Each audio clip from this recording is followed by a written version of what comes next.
오늘 소풍을 앞두고 성령의 하나 되게 하신 것을 힘써 지키라는 제목으로 은혜를 나누려고 합니다. 오늘 본문의 3절에 나오는 그대로의 말씀입니다. 평안에 매는 줄로 성령이 하나 되게 하신 것을 힘써 지켜라. 하나님은 왜 평안에 매는 줄로 성령의 하나 되게 하신 것을 힘써 지키라고 하셨을까? 그것은 하나됨 속에 있는 소중한 것들 때문입니다. 하나됨 속에 행복이 있고, 하나됨 속에 하나님의 은혜가 있고, 하나됨 속에 우리의 위로가 있기 때문입니다. 하나 되지 않으면 성령이 역사하지 않습니다. 다투면, 그래서 돌아가신 고유 조용기 목사님이 성령에 대한 강해를 하실 때 이런 말씀을 하셨습니다. 성령은 분위기를 좋아한다. 싸우는 분위기엔 성령이 역사 안 한다는 거예요. 하나가 돼야 된다는 거죠. 그래서 우리가 하나 되는 것이 굉장히 중요합니다. 우리의 인생은 사람 가운데에 있습니다. 우리의 안식처인 가정도 사람으로 구성되어 있고, 우리의 일터 직장도 사람들로 모여진 집단이고, 우리가 사는 세상도 사람들의 터전입니다. 그러니까 우리는 사람을 떠나서 결코 살 수 없는 존재들입니다. 이것은 한편 행복과 직결되는 코드입니다. 만약 가정이 가족들과 더불어 함께 할 수 있다면, 하나가 될 수 있다면 큰 부자가 아닐지라도 얼마든지 행복할 수 있습니다. 그러나 가정에 불화가 있다면 많은 것을 가졌을지라도 행복과는 거리가 멀 수밖에 없습니다. 직장 생활도 그렇습니다. 일이라는 게 힘들게 마련이지만 좋은 사람들과 더불어서 하나 돼서 일을 하면 힘겹지 않을 것입니다. 오히려 그곳에서 삶의 가치를 발견할 수 있을 것입니다. 반대로 직장에서 사람들과 더불어 화평중에 잘 지낼 수 없다 그런다면 그 직장에서 연봉을 많이 준다 할지라도 그런 직장 생활은 결코 행복할 수 없을 것입니다. 그래서 오늘날은 젊은이들이 연봉보다 직장의 분위기, 그것에 더 많은 것을 선택하는 그러한 추세라고 합니다. 친구 관계에서도 마찬가지입니다. 친구 관계가 좋으면 그것으로 적지 않은 행복과 위로를 누리며 살 수 있습니다. 그러나 친구들과 트러블이 있고 하나 되지 못하고 또 더불어 지낼 수 없다고 하면 나의 삶의 울타리가 괴로울 것입니다. 그러니까 사람에게 있어서 더불어 함께 할 줄 아는 것은 매우 중요하다는 것입니다. 문제는 더불어 함께 하나가 되어 사는 것이 결코 쉽지 않다는 것입니다. 오늘날 가정의 구성원이라고 해야 3명, 4명, 5명이 고작입니다. 그리고 이 가족은 엄마 아빠가 사랑해서 만났고 그 사이에서 하나님의 선물로 주신 자녀들로 구성되어 있는데, 그렇게 구성된 가족이 서로 하나 되기가 힘들다고 하니까 인간이 하나 되는 게 얼마나 어려운 것입니까? 직장에서도 그렇습니다. 살기 위해서 서로 힘겨운 일을 하면서 피차간 서로 위로하고 도와주면 얼마나 좋겠습니까? 그런데 직장에서 땀 흘려서 하는 일보다 더 힘든 게 어떤 까다로운 사람과의 만남입니다. 여러분들은 어떻습니까? 사람과 더불어 사는 여러분의 삶은 평안하십니까? 여러분의 가정, 여러분의 직장, 여러분의 삶의 울타리에 그 만나는 모든 사람들과 더불어 기쁨과 위로를 누리고 있습니까? 교회 생활은 어떻습니까? 교회 생활은 평안하십니까? 지체들과의 관계 속에서 위로를 얻고 또한 힘겨운 일을 의논하며 도움을 받고 있습니까? 우리의 신앙생활을 개인적으로 하는 것이 분명하지만 더불어 함께 하는 것이기도 하기 때문에 교회 생활이 좋아야 합니다. 저는 담임 목사로서 제자들 교회가 하나님의 은혜와 생명의 말씀 안에서 기쁨이 충만하기를 기대합니다. 또한 하나님께 쓰임받는 교회이기를 기대합니다. 더불어 우리가 서로 사랑하며 축복하는 교회였으면 정말 좋겠습니다. 인간은 그가 누구라도 다 연약한 존재들입니다. 또 그가 누구라도 다 힘겹게 이 세상을 살아가고 있습니다. 그러므로 우리는 서로를 위해 기도하고 서로를 도와줘야 합니다. 우리 모두에게 위로가 필요합니다. 아이에게도 위로가 필요하고, 엄마에게도 위로가 필요하고, 아빠에게도 위로가 필요하고, 선생님에게도 위로가 필요하고, 학생들에게도 위로가 필요하고, 성도들에게도 위로가 필요하고, 목사에게도 위로가 필요합니다. 고린도후서 1장에 보면 위로라는 단어가 계속 반복됩니다. 아마 제 기억에 8번인가 9번 위로라는 단어가 나옵니다. 그런데 그 11절의 마지막 부분에서 사도 바울은 우리를 위해서 기도해 달라고 하는 부분을 설명합니다. 우리 함께 고린도후서 1장 11절을 보겠습니다. 고린도후서 1장 11절 말씀입니다. 제가 읽어드리겠습니다. 함께 읽겠습니다. 내 형제들아, 글로의 지편으로 아닙니다. 고린도후서 1장 11절인데 제가 잘못 보냈는가 봅니다. 제가 읽어드리겠습니다. 너희도 우리를 위하여 간구함으로 도우라. 이는 우리가 많은 사람의 기도로 얻은 은사로 말미암아 많은 사람이 우리를 위하여 감사하게 하려 함이라. 기도해서 우리를 좀 도와달라. 우리를 위해 기도해 달라. 여러분, 병든 자를 고치고 죽은 자까지 일으켰던 사도 바울인데, 그래서 고린도 교회를 위로하려고 반복해서 위로를 이야기하면서 그 나중에는 우리를 위해서 기도해 달라, 나도 여러분의 도움이 필요하다, 이렇게 말하고 있는 것입니다. 대사도가, 성경 신약 성경 절반이나 쓴 대사도가, 기적의 주인공 그 대사도가, 부활하신 주님을 빛 가운데서 직접 만난 그 분이, 그 능력의 사도가 하나님의 위로를 넘어 여러분의 위로도 필요하다고 말하고 있는 것입니다. 여러분 잊지 마세요. 여러분에게만 위로가 필요한 게 아닙니다. 여러분에게만 누군가의 기도가 필요한 게 아닙니다. 우리 모두는 위로가 필요하고, 우리 모두는 누군가의 기도를 먹어야 합니다. 특별히 오늘 본문에 성령이 하나 되게 하신 것이라는 말씀이 중요하게 나와 있는데, 이 성령이 하나 되게 하신 것의 의미를 크게 두 가지로 이해할 수 있습니다. 한 가지는 우리의 만남이 우리의 결정에 의한 게 아니라는 것입니다. 내 의지와 내 판단으로 여기에 모여서 예수 가족이 된 듯 싶지만 아니라는 거예요. 성령이 하나 되게 하셔서, 성령이 불러 모아서 우리를 하나 되게 했다는 거예요. 여러분, 우리의 가정도 참 신비합니다. 여러분의 자녀들이 여러분에게서 태어나고 싶어 태어난 게 아닙니다. 태어나 보니까 여러분이 엄마고 여러분이 아빠입니다. 태어나 보니까 제가 내 동생이고 내가 언니입니다. 그래서 가족이라는 구성원이 되고, 서로 부족한 서로는 서로를 바라보며 미안해하고 고마워하며 그 구성원 된 것을 지켜서 세워보려고 몸부림을 치는 겁니다.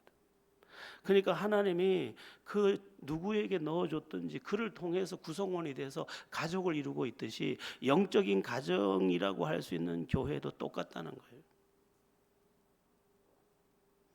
우리가 모인 게 아니라는 거예요. 우리가 모인 것 같지만 그때 신비하게 어떻게 만났고, 어떻게 인도함을 받았고, 어떻게 소개를 받았고, 어떻게 마음을 둬서 우리가 모여서 어떻게 하다 보니 우리가 하나의 공동체 안에서 영적 가족으로 이렇게 만나 있다. 그러므로 우리는 영적인 가족인데 나에 의한 것이 아니라 성령에 의한 것이므로 우리는 이 영적 가족됨을 온전히 지켜야 한다, 이렇게 말씀하는 것입니다.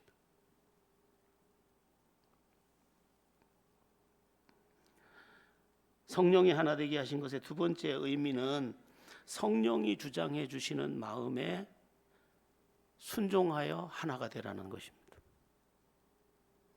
여러분, 예수 믿는 사람에게는 성령이 임하여 계십니다. 예, 너희가 믿을 때 성령을 받았느냐 물었던 이제 사도행전 19장에도 나오는데 성령이 아니면 그리스도인이 성령이 없으면 그리스도인이 아닙니다. 로마서 8장 9절에 이 부분에 대한 말씀이 나오는데 우리 로마서 8장 9절 우리 같이 한번 합독해 보겠습니다. 로마서 8장 9절입니다. 시작. 만일 너희 속에 하나님의 영이 거하시면 너희가 육신에 있지 아니하고 영에 있나니 누구든지 그리스도의 영이 없으면 그리스도의 사람이 아니라. 여기 있는 사람들 중에 성령이 내 마음에 없으면 나 예수 믿어요 말해도 예수의 사람이 아닙니다. 성령이 내 안에 들어와서 믿음을 발생시키고 그 성령이 내 안에 거해야 내가 진짜 그리스도인입니다. 우리가 부활할 때도 부활하신 영이 내 안에 계셔서 나를 부활시키는 겁니다. 근데 내 안에 거하시는 그 성령은 요한복음에 보면 보혜사로 계신다고 되어 있습니다.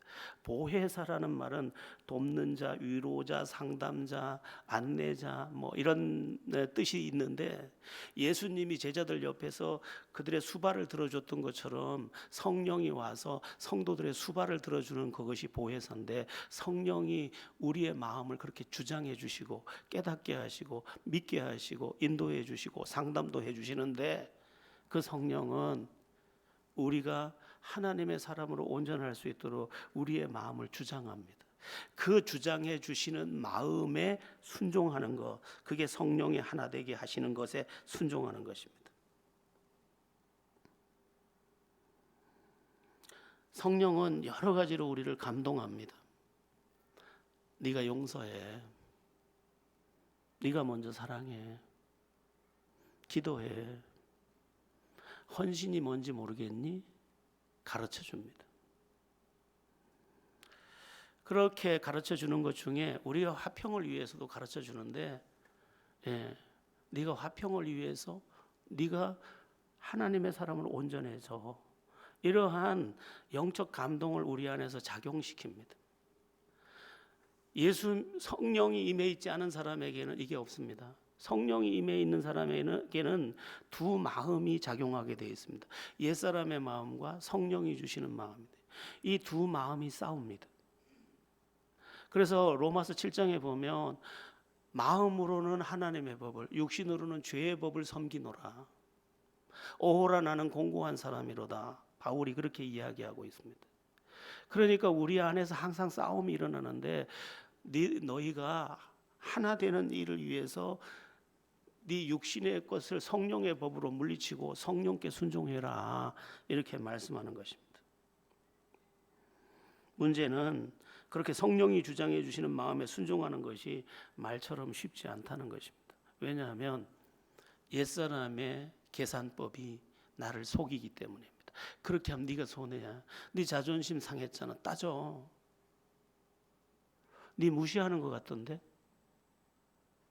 가만히 있어? 이렇게 옛사람의 법이 이 화평의 법을 깨고 나와버립니다. 헌금도 하려고 하는데 그렇게 하면 너 뭘로 살 거야? 꼭 헌금해야 되는 건 아니잖아. 우리를 속여버립니다. 죄의 법, 옛사람의 법은 항상 합리적으로 작용을 하면서 우리를 억압을 하고 우리를 속여서 주님께 순종하지 못하는 구조 안에 집어넣어 버리는 것입니다. 그래서 주님이 힘써 지키라고 하는 것은 힘을 내서 그 말씀에 복종하지 않으면 절대로 성령께 순종할 수 없습니다. 그리고 성령을 거역하는 습관을 들이면 성령을 거역하는 게 자연스러워집니다. 아무리 오늘 은혜를 받았다 해도 주님이 주신 마음에 복종하지 않으면 성령이 상처를 받고 인격이신 성령이 상처를 받으면서 동시에 내가 옛사람이 학습된 그 방식을 계속 살면서 나쁜 체질을 가지게 됩니다. 그래서 헌금도 못하면 헌금 못합니다. 헌신 못하면 못합니다. 안 하면 못합니다. 성령이 감동할 때 순종하는 사람은 평생을 할 수 있고 평생을 하는 것은 하나님이 책임져 주시는 은혜를 누리게 됩니다. 여러분은 어떻습니까? 이 갈등 구조에서 기도할 마음을 주셔도 기도를 안 하고 억압을 하죠. 그러면 성령이 상처를 받습니다. 인격이시기 때문에. 아버지가 자식에게 뭔가 이런 이야기 저런 얘기를 계속해 주는데 아이가 들은 척도 안 하면 나중에 아버지가 상처를 받고 더 이상 말을 안 하듯이, 성령이 주시는 감동을 듣지 않고 계속 거역하면 성령이 상처를 받고 더 이상 감동하지 않습니다. 그러면 영의 감동을 경험하지 못한 채 이제 종교 생활에 진입을 하게 됩니다. 수많은 사람들이 그렇게 종교 생활에 빠져버렸습니다. 입은 얼마나 달싹거리는지 모릅니다. 조금 전에 우리 하민 청년이 찬양할 때 정말 좋은 노랫말입니다. 예. 노래보다 우리 막 노래하잖아요. 찬양하잖아요. 노래보다 삶의 예배를 이렇게 말했죠. 예, 사람 앞에서보다 주님 앞에. 이게 성령이 주장해 주시는 것에 순종하지 않으면 절대로 체질이 되지 못하고 울면서도 못합니다.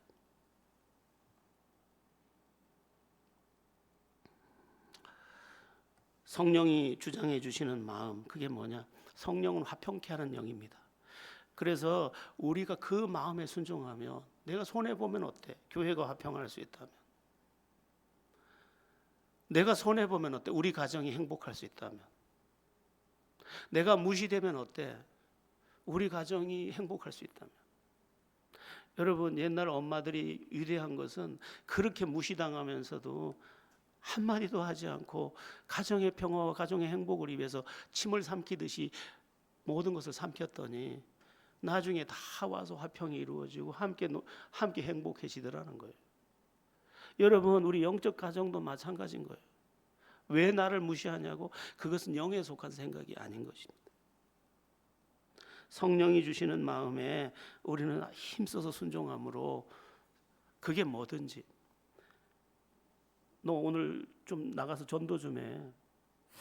주님께서 성령의 감동을 주면 그대로. 제가 아침에 운동을 갔다가 가면 서로 좋은 일이 있으면 떡을 합니다. 저도 떡을 이제 하기도 하고 서로 떡을 하는데, 떡을 하면 이제 떡이 좀 여유가 있으면 떡을 하나씩 더 줍니다. 사모님 갖다 드리세요. 이러면서 하나를 더 줍니다. 근데 떡을 이렇게 받아가지고 오는데 떡이 따뜻해요. 근데 우리 아파트에서 우리 동에 청소하시는 아주머니가 있어서 이제 전도할 마음이 많다 보니까 이제 인사를 서로 트고 여러 이야기를 가끔 합니다. 제가 인사를 하고 이렇게 물어봤죠. 어디 사세요? 안락에서 K 삽니다. 아니, 그럼 이제 자녀들은 다 출가했죠? 예, 다 출가시키고 손주들 다 크고 가만히 있으면 뭐해? 일해야지. 그래서 일 나왔습니다. 아유, 귀하십니다. 예수는 믿으시나요? 아니요, 교회는 한 번도 안 가봤어요. 그래요. 여기까지 인사를 해놨어요. 근데 제가 들어가는데 집사람이 좋아하는 떡을 그날 받아서 가지고 오는데, 집사람이 좋아할 걸 생각하니까 내 마음도 좋잖아요. 근데 계단을 막 올라가는데 그 사람 부스럭 소리가 나. 근데 내 마음에 들리는 음성이, 그 떡 줘라. 그 떡 하나에 저 사람 영혼 건질 수 있어. 그래서 돌아서서 떡을 건네줬죠. 그러면서 먼저 이거 아직 따뜻한데 드세요. 아니 저를 왜? 그래서 손님 나오길래 다시 끌어들여가지고, 예수 안 믿는다 그러셨죠? 네, 교회 한번 오세요. 네, 그래서 주고. 네, 작은 거지만 성령께 순종하면 그도 기쁘고 나도 기쁘고 하나님도 기뻐하고, 그 기뻐하는 일들 가운데 하나님이 은혜를 베푸시고, 이게 사는 것입니다. 이게 영적 삶인 거죠. 오늘 성령이 하나 되게 하신 것을 힘써 지키는 부분이 이제 부분에 대해서 나누고 있는데, 하나님의 부름을 받은 우리가 하나라는 사실부터 조금 확인해 보면 좋겠습니다. 우리 4절부터 6절인데 오늘 본문 4절부터 6절을 함께 읽어보겠습니다. 몸이 하나요 성령도 한 분이시니 이와 같이 너희가 부르심의 한 소망 안에서 부르심을 받았느니라. 주도 한 분이시요 믿음도 하나요 세례도 하나요 하나님도 한 분이시니 곧 만유의 아버지시라. 만유 위에 계시고 만유를 통일하시고 만유 가운데 계시도다. 우리가 하나인 7가지 그 내용이 나오는데 몸이 하나. 우리가 그리스도의 몸에 속했습니다. 몸이 하나입니다. 성령도 한 분. 우리의 영혼이 영이 하나입니다. 성령 안에서 우리 믿는 것입니다. 불러주신 분도 한 분입니다. 우리를 이렇게 가족으로 만들어준 분도 성령님이에요. 하나입니다. 주도 한 분. 우리가 구세주로 믿는 그분이 똑같습니다. 믿음도 하나입니다. 우리를 구원해 주는 믿음이 우린 다른 거 없습니다. 오직 믿음도 하나입니다. 세례도 하나. 세례는 죽는 것과 사는 것이니까 죽는 것도 하나, 사는 것도 하나입니다. 또 하나님도 우리가 아버지로 부르는 그분이 한 분입니다. 그러니까 우리가 가족입니다. 그러니까 우리가 본질적으로 육신의 가족 못지않게 영적인 가족으로 분명하다. 우린 남이 아니다. 이것을 지금 강조해 주고 있는 것입니다. 교회 안에 다양한 사람들이 있습니다. 성격도 다르고 삶의 배경도 다르고 삶의 방식도 다르고 모든 것이 다른데 그 모든 것을 초월해서 너희는 하나다. 이렇게 강조하고 있습니다. 사실 한 가정에서 태어난 자식들도 서로 다르지 않습니까? 아니 어떻게 그렇게 달라요? 내 배로 난 자식이지만 내가 걔를 모르겠어요. 이렇게 다른 게 사람의 구조입니다. 그러면 우리가 태어난 것도 다르고 자란 것도 다르고 환경도 다르고 교육 수준도 다르고 다 다르다면 우리가 어떻게 똑같을 수가 있겠습니까? 서로 다를 수밖에 없는데 그럼에도 불구하고 하나 되도록 힘써라. 그래서 힘써야 하나 된다. 이렇게 말씀하는 것입니다. 그러면 성령이 주시는 그 구체적인 부분, 우리의 마음을 주장해 주시는 성령의 은혜, 성령이 주장하시는 영역은 어디일까? 성령이 주장하는 성품은 어떤 걸까? 그것을 4가지로 설명하고 있는데 오늘 본문 2절과 3절입니다. 2절과 3절 이 말씀이 여러분에게 들리기를 바랍니다. 2절과 3절입니다.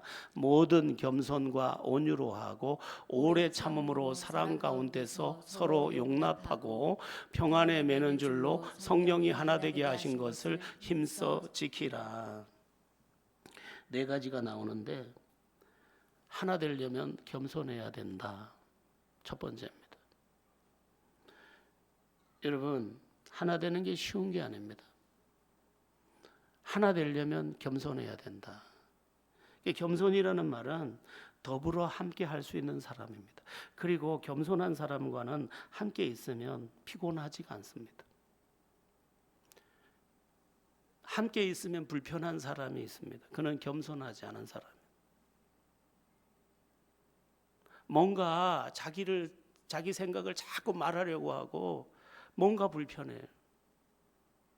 이거는 뒤에 나온 온유와 겸손이 구비되지 않으면 불편한 거예요. 그래서 그런 사람을 만나고 들어오면 노동을 한 것보다 더 피곤합니다.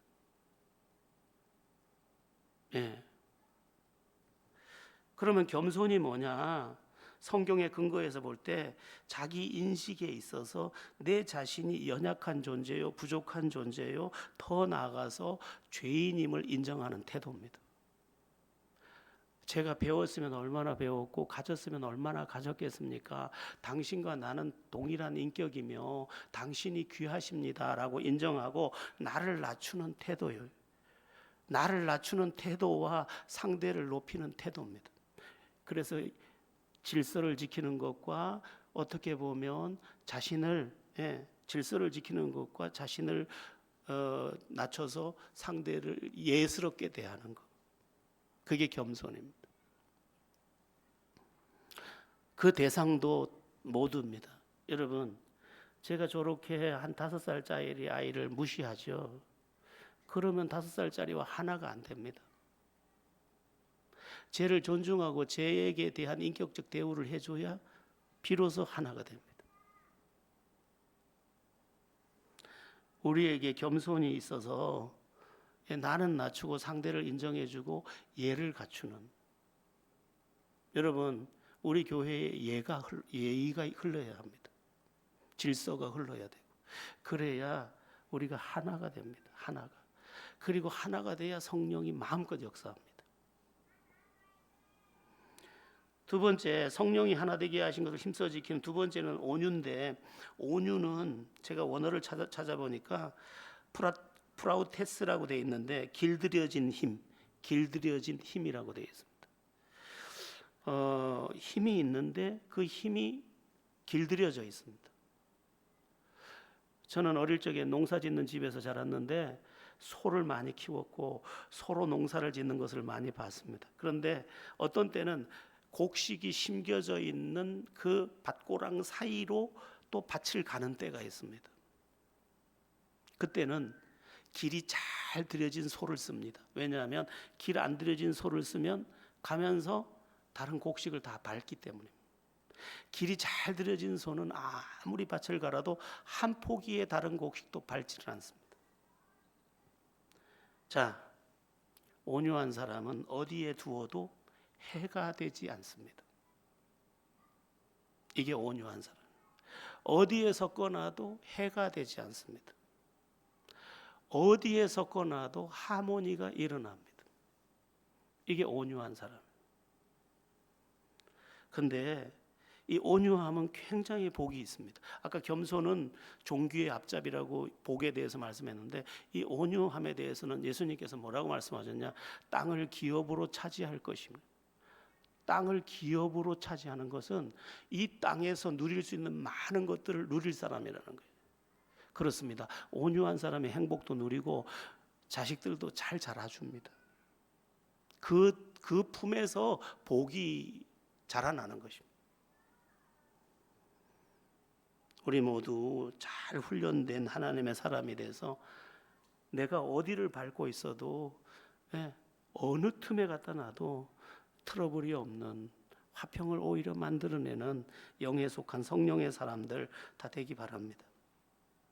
성령이 하나 되게 하신 것, 힘써 지키는 것, 세 번째는 오래 참음인데, 제가 이걸 잘 모르겠어서 원어를 또 찾아보니까 에렉 아파힘이라고 되어 있는데 분노하기를 더디하다 이렇게 되어 있습니다. 여러분, 사람은 다 자기가 어떤 상처를 받으면 화를 내게 되어 있는데 그거를 더디한다는 거예요. 그리고 헬라어로는 마크로수미아라고 되어 있는데 화를 뒤로 미룬다. 그리고 관계를 위해서 인내한다. 이렇게 되어 있습니다. 참 대단한 성품이죠. 여러분들이 이제 그 더 나이를 먹어서 이제 시집 장가를 자식들 다 보내고 나면 여러분들이 상처받을 일들이 많습니다. 그런데 화평을 위해서 인내하는 거죠. 거룩한 바보가 되는 거죠. 그래야지만 화평이 이루어지니까. 근데 여기에 복이 있고 여기에 하나님의 사람 됨이 있습니다. 우리 다 같이 참 재미난 말씀인데 우리 잠언 한 군데 찾아보겠습니다. 잠언 21장 19절입니다. 한번 읽어보겠습니다. 시작. 다투며 성내는 여인과 함께 사는 것보다 광야에서 사는 것이 나으니라. 극단적 비유입니다. 여러분의 가정에 다툼이 없기를 바랍니다. 다툼이 있으면 안 됩니다. 짧은 인생을 사는데 다투며 살면 안 되지 않습니까? 오히려 다 미안하죠. 어떤 엄마가 다달이 자식이 주는 돈을 받았대요. 근데 이 자식이 뒷바라지를 제대로 못했는데 결혼하더니 다달이 돈을 50만 원인가 100만 원씩 주더래요. 근데 그 자식이 결혼을 해서 이제 장가를 갔나 시집을 가는데 그 자식이 준 돈을 한 푼도 못 쓰고 모아놓고 자기가 이 다음에 자식을 위해 줘야지 하고 모아놨던 거하고 해서 아무개야, 네 뒷바라지를 제대로 못 해줘서 정말 엄마는 미안해, 아빠는 미안해. 네가 결혼해서 어른이 되고 가정을 이루니까 엄마는 아빠는 행복해. 예, 그렇게 내놓는 게 부모잖아요. 그렇게 하는 게 부모예요. 그러니까 서로 부족한 그 삶에서 내가 엄마인데, 내가 아빠인데, 내가 아무것도 못 해준 게 미안하고, 그리고 그 어려운 형편에서 그 자식을 돌본 것을 아는 자식은 그렇게 어려운데도 자기들을 돌봐준 그 부모가 고마워서 서로 고마워 미안해 하는 관계, 거기에 행복이 깃드는 거지. 엄마가 뭘 해준 게 있는데, 아버지가 해준 게 뭐 있는데. 부모는 또 하는 말에, 야 이 새끼야 네가 사람이가, 이러면 끝장 다 나버려.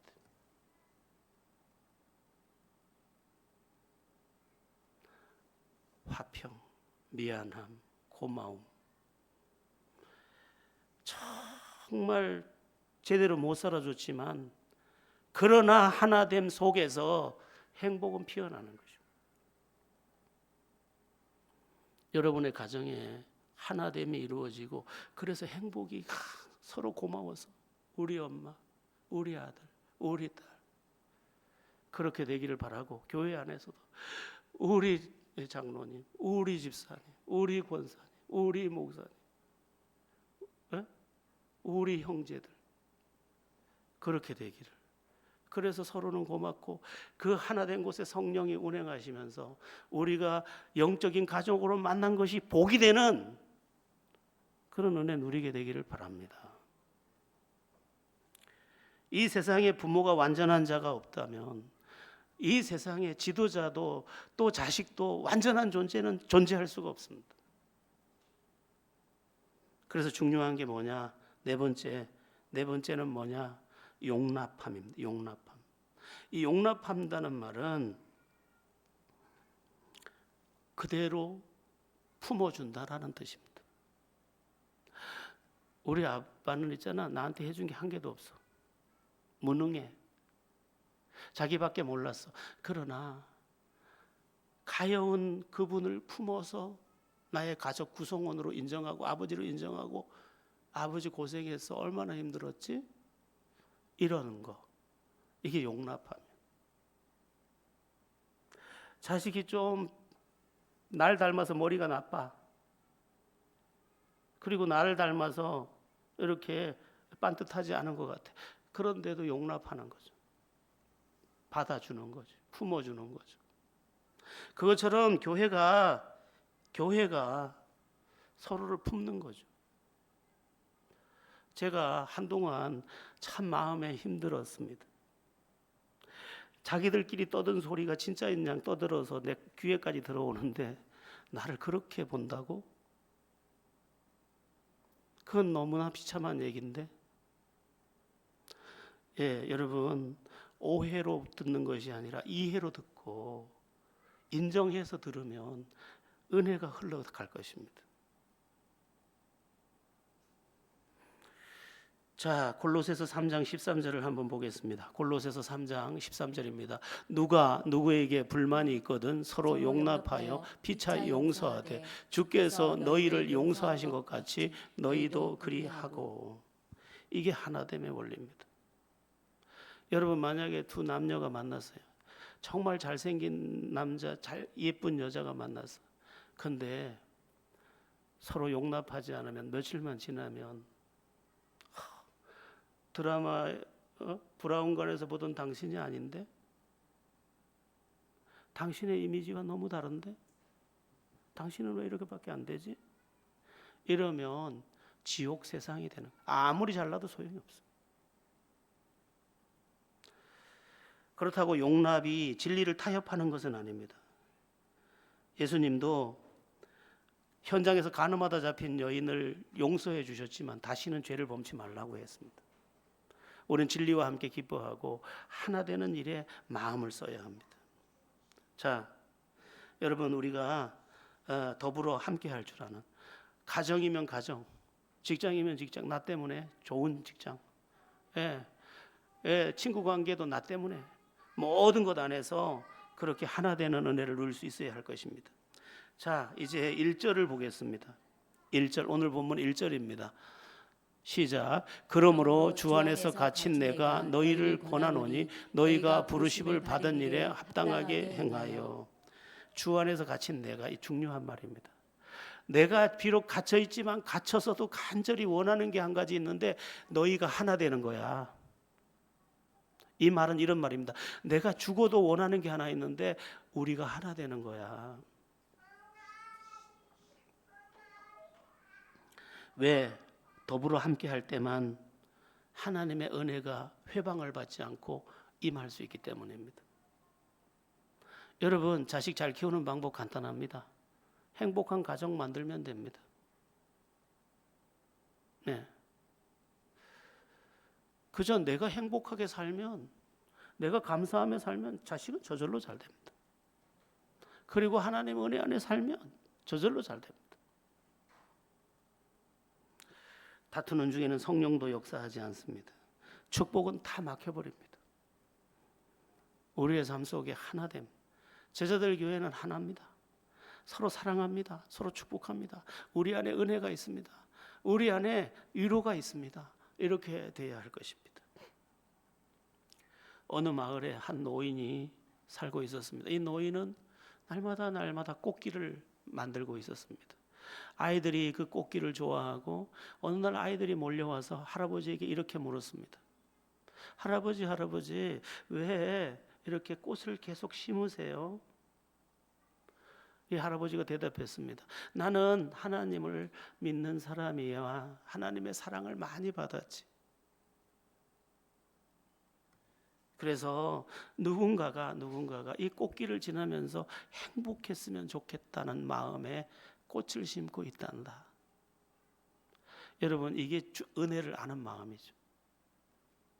내가 수고하고 내가 희생한 것 때문에 내가 머무는 곳이 행복했으면 좋겠다. 여러분, 오늘은 우리 제자들 교회 가족 소풍이 있는 날입니다. 가족이기 때문에 함께 떠납니다.